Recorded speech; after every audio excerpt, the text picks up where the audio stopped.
Hoje, no Encontro com o Autor, minha conversa é com o Procurador do Estado de Minas Gerais, membro titular do Conselho Superior da Advocacia Geral do Estado e especialista em Direito Civil, Paulo Daniel Sena Almeida Peixoto. Ele vem ao programa falar sobre seu livro, A Tutela Sucessória dos Companheiros, uma visão civil constitucional. Olá, Paulo, bem-vindo ao Iluminuras. Obrigado. Para começar a nossa conversa, eu queria saber como surgiu a ideia de escrever essa obra. De uma hora para outra, numa aula, me veio a ideia de pesquisar a respeito dos direitos sucessórios, porque eu sempre gostei do direito de sucessão. E, analisando o Código Civil, eu achava injusto o companheiro que formava uma entidade familiar constituída pela união estável ter direitos sucessórios restringidos em razão da opção de optar por aquele modelo de família que melhor lhe atendeu num determinado momento, em comparação com o casamento, onde os cônjuges tinham muito mais direitos. Bom, você já começa a sua obra falando da evolução do modelo de família. Fala um pouquinho sobre isso. A evolução do direito de família, a nossa base do direito de família, o modelo, é de acordo com o direito romano, que exerceu muita influência para nós, que era um modelo de família totalmente patriarcal, onde o pai decidia o que fazer com os filhos, escolhia os noivos para as filhas, tinha total domínio em relação aos filhos, podendo até matá-los, a mulher era submissa, o direito de herança não passava pela mulher, era só pela via do homem, do lado masculino, e o nosso direito de família foi seguir esse modelo patriarcal. Mas com o tempo, o modelo de família foi se evoluindo, a mulher que antes era totalmente submissa passou a conjugar dos afazeres dos lares, a dividir responsabilidades com os maridos. E hoje, a mulher, a grande maioria das mulheres que são casadas ou vivem em união estável, trabalham, não apenas por trabalhar, mas também por querer produzir, participar da vida econômica do país e contribuir para as responsabilidades. Então, hoje a gente tem todo um modelo de família bem diferente daquele modelo de família que o nosso modelo de família se baseou, que foi o direito romano.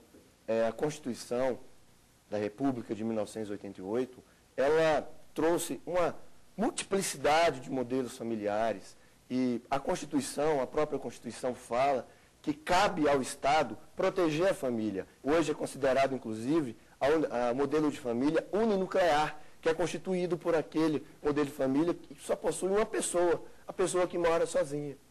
Falando um pouquinho mais sobre essa questão da união estável, o reconhecimento dessa união, ele veio tardiamente? O reconhecimento da união estável pelo legislador pátrio ainda tardou mais de 6 anos e veio através da Lei 8.971, de 1994, que reconheceu a entidade familiar constituída pela união estável, mas desde que o casal tivesse convivido por 5 anos, salvo na hipótese de ter filhos. Aí esse prazo de 5 anos necessariamente não precisaria ser esse prazo de 5 anos.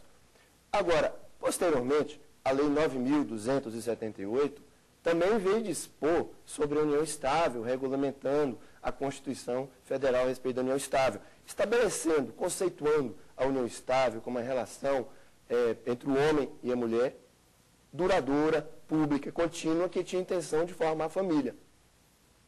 Mas essa Lei 9.278, ela não revogou a lei passada, a Lei de 94, 8.971, porque ela veio complementar, ela não veio contrariar. Então, as duas permaneceram em vigor até a entrada em vigência, do Código Civil de 2002, que veio a estabelecer a respeito da união estável no próprio Código. Portanto, a partir do momento que o Código Civil de 2002 entrou em vigor, aquelas leis já passaram a ser revogadas do sistema brasileiro. Paulo, eu também queria conversar sobre um capítulo bastante interessante que trata da inconstitucionalidade do artigo 1790 do Código, mas a gente pode falar sobre isso no próximo bloco? Com certeza. O Iluminuras vai para um pequeno intervalo e volta daqui a pouco. Até já.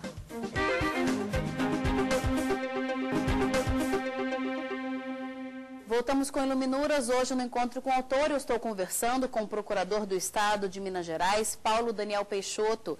Ele está aqui para conversar sobre seu livro, A Tutela Sucessória dos Companheiros, uma visão civil constitucional. Paulo, no seu livro você fala sobre a inconstitucionalidade de um determinado artigo do Código Civil. Que artigo é esse e por que ele é inconstitucional? Bom, como eu já falei no bloco anterior, a Constituição não estipulou hierarquia entre os modelos familiares, não estipulou que o modelo familiar fosse primeira classe ou de segunda classe. A doutrina e a jurisprudência já havia uma evolução, considerando os direitos da companheira ou do companheiro que conviveu a vida e depois, quando o seu companheiro morre, não poderia ficar desamparado. Aí, contrariando toda essa evolução, inclusive as leis 8.971 e 9.296, veio o Código Civil estipulando que a companheira só herda nos bens conquistados onerosamente após o casamento. Isso quer dizer, se uma companheira resolve, junto com o seu companheiro, constituir como modelo de família a união estável, imagine se esse companheiro tem todo um patrimônio antes do casamento e depois tem todo um patrimônio antes da união estável e depois da união estável ele não consegue nada onerosamente, como por exemplo por meio de uma compra de um imóvel, e ele vem a falecer, imagina ainda mais a hipótese desse companheiro não deixar herdeiro. O Código Civil, segundo a doutrina majoritária, inclusive, estabelece que essa companheira ficaria sem nada e que o patrimônio conquistado anteriormente à união estável seria do município ou do Estado, o que é uma grande injustiça. E a Constituição da República, logo nos primeiros capítulos, logo no primeiro capítulo, no artigo 3º, vem, no artigo 1º, inciso 3º, vem estipulando que a dignidade da pessoa humana, hoje, o direito civil não pode ser analisado basicamente, baseado apenas no direito privado. Essa distinção entre direito público e privado, hoje só se presta para fins didáticos. E a Constituição, ela tem como um dos seus fundamentos a dignidade da pessoa humana. Então, o direito civil tem que ser analisado principalmente por esse aspecto da dignidade da pessoa humana. E a partir do momento que veio o Código Civil, no verdadeiro retrocesso, restringindo direitos da companheira ou do companheiro, em razão da escolha do modelo familiar que lhe foi legitimamente assegurado pela Constituição, ele fere a dignidade da pessoa humana. Na sua obra, você defende a inconstitucionalidade do artigo 1790 do Código Civil. Por que esse artigo seria inconstitucional?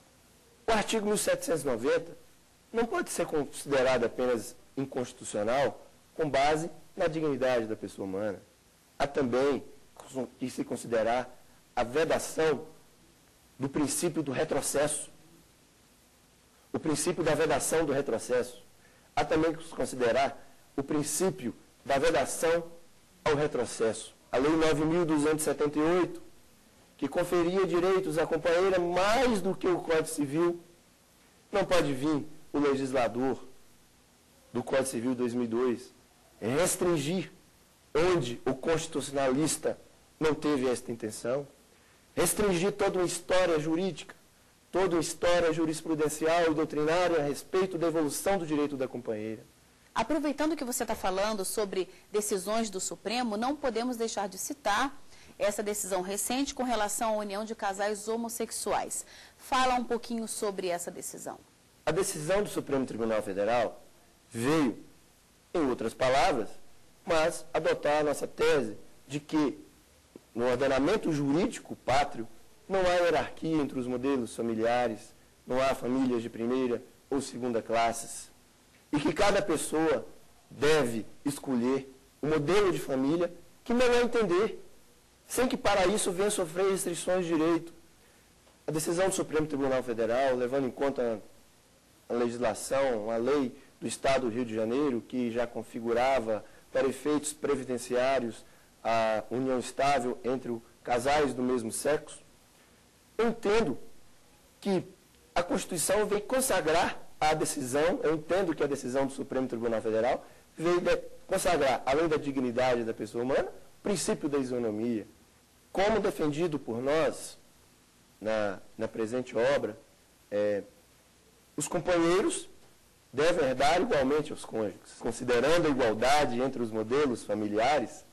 Se os companheiros constituem um modelo de família, uma entidade familiar, eles também devem ter todos os direitos, e como é objeto da presente entrevista, os direitos de sucessão na igualdade dos direitos dos companheiros formados por união estável, heterossexual.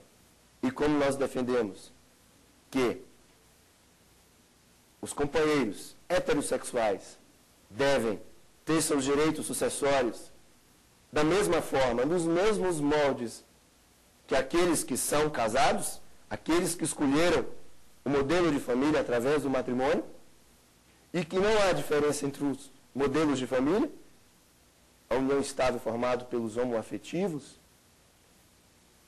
os direitos sucessórios consagrados a eles, por sua vez, devem ser os mesmos aqueles que são consagrados aos cônjuges, aqueles que constituíram o seu modelo familiar por meio do matrimônio. Paulo, muito obrigada pela sua presença e parabéns pelo livro.